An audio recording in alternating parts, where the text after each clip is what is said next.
Welcome students.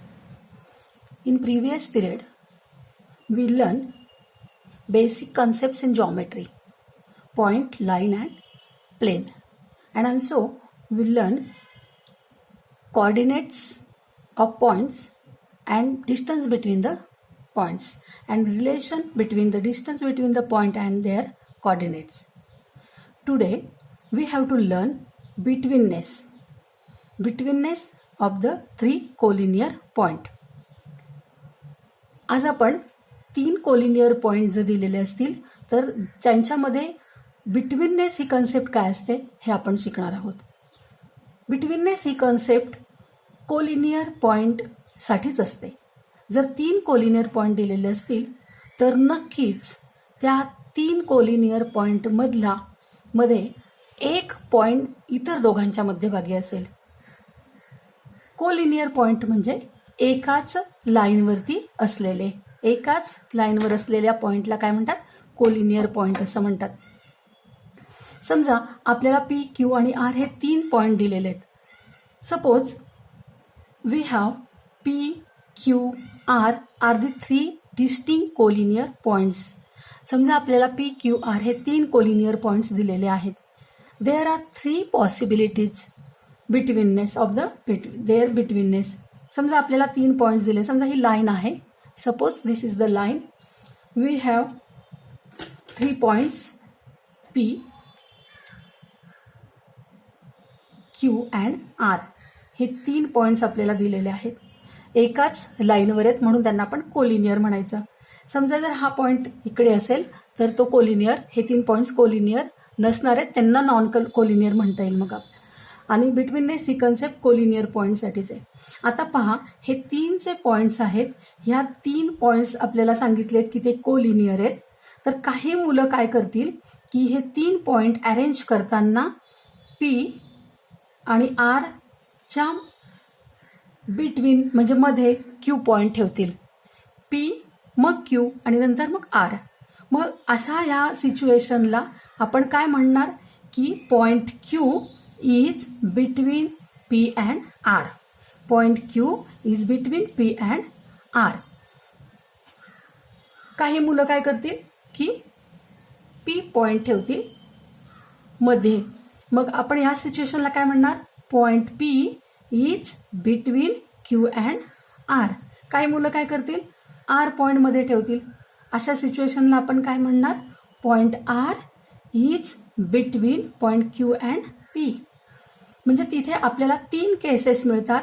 एक तर point P हा मध्ये असेल, बिटवीन असेल, किंवा पॉइंट क्यू हा बिटवीन असेल, किंवा पॉइंट आर हा बिटवीन असेल.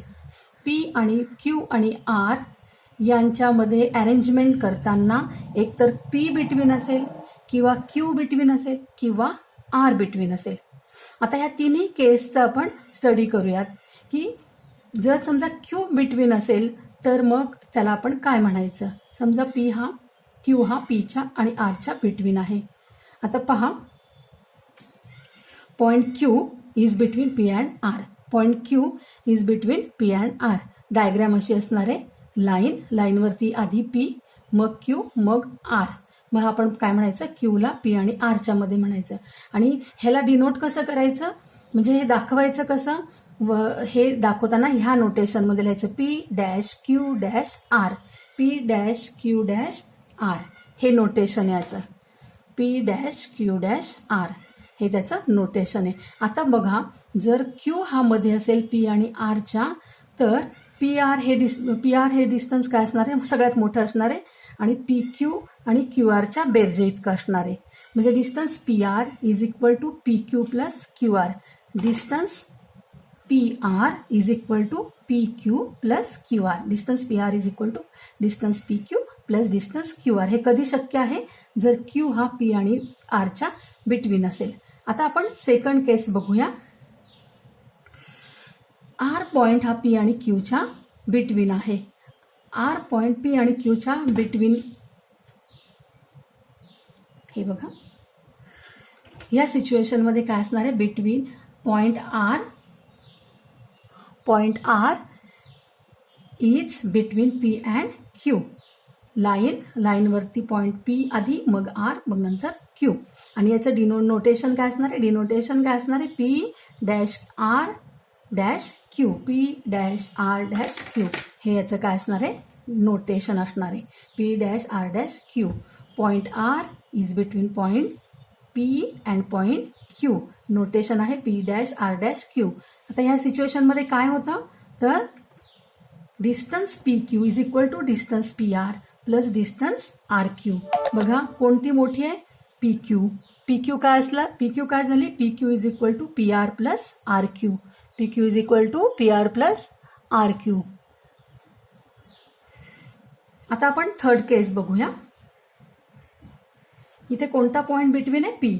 Point P is between Q and R. Point P R आणि क्यू म्हटलं तर काय होईल? R dash P dash Q होईल. आणि जर आपण क्यू आधी घेतला तर काय होणार आहे? Notation Q dash P dash R होणार आहे. इथे काय झालेली आहे situation? Point P is between point Q and point R. Line काढायची क्यू नंतर पी नंतर आर आणि it is denoted as Q dash P dash R. आता इथे डिस्टन्स कोणता मोठा आहे? Q R. क्यू आर काय झाला? क्यू पी आणि पी आरच्या बेरजे इतका झाला. Distance Q R is equal to distance Q P plus distance P R. याचं नोटेशन काय आहे? Q dash P dash R. Q dash P dash R.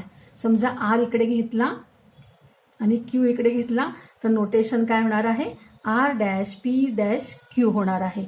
म्हणजेच आपण बिटवीननेसमध्ये 3 केसेस बघितल्या. 3 जर कोलिनियर पॉईंट असतील तर तिघांपैकी एक पॉईंट इतर दोघांच्या बिटवीन असतो, दरम्यान असतो. तर ही बिटवीननेसची कन्सेप्ट आहे. Do you understand student? हा व्हिडिओ तुम्ही रिवाइज करा, 1, 2, 3 वेळा बघा म्हणजे तुम्हाला ही कन्सेप्ट नीट समजेल. ओके.